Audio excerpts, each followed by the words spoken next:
Hello guys, good afternoon. How are you?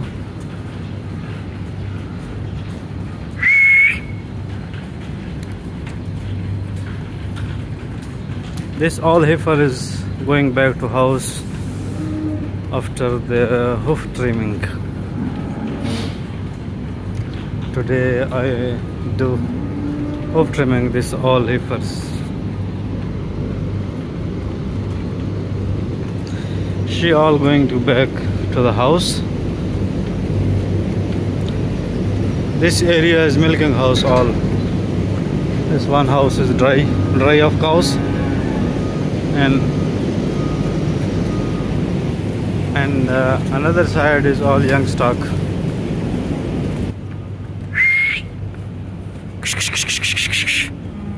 This all heifers go back. You see, there is the young stock area. Our beautiful farm.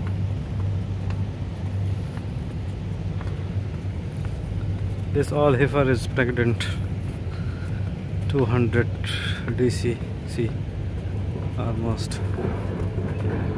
She all calving after 2 months, 50 days. There is our accommodation. See.